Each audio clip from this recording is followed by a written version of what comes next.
I found out I had been taking pills for 18 years. At the bottom of the bottle, there was another label. I kept quiet. I kept swallowing the pills my mother handed me. When she left, I secretly spat them out. I had to know what these pills really were. Since birth, I had diabetes, asthma, and paralyzed legs. These pills I took for 18 years. Every time I took them, my mother brought them to me herself. I never doubted her until that day when she came back from the supermarket. I reached for chocolate in the bag and suddenly saw capsules inside. They were the same pills I had been taking, but the label had my mother's name. Then I heard her footsteps. I had to leave. That night she brought me my pills. I hesitated, thinking of what I saw, because the bottle had her name. Before she left, I asked her why. She said the doctor made a mistake. She told me not to worry. I chose to believe her. The edge kept increasing. I felt uneasy. One day, when she wasn't home, I used my mechanical arm to reach the bottle on the high shelf. I stepped out of the room and saw a delivery truck had just left. I rushed downstairs in the elevator. I had been waiting for my college letter. Just as I opened the door, I ran into my mother.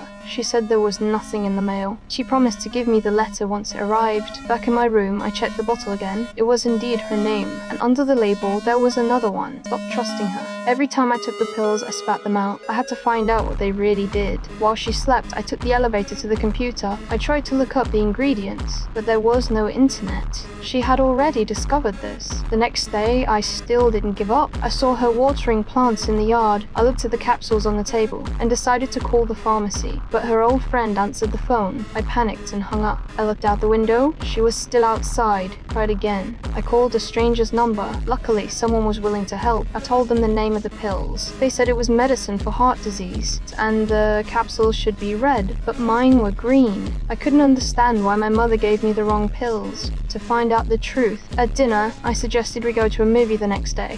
What do you want to see?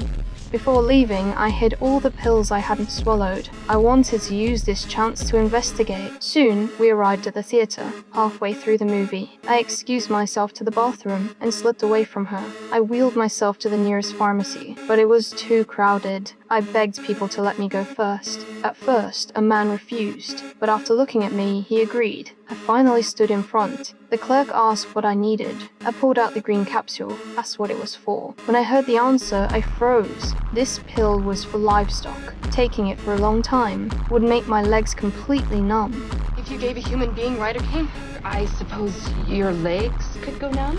I could hardly believe it. Right then, my mother appeared behind me.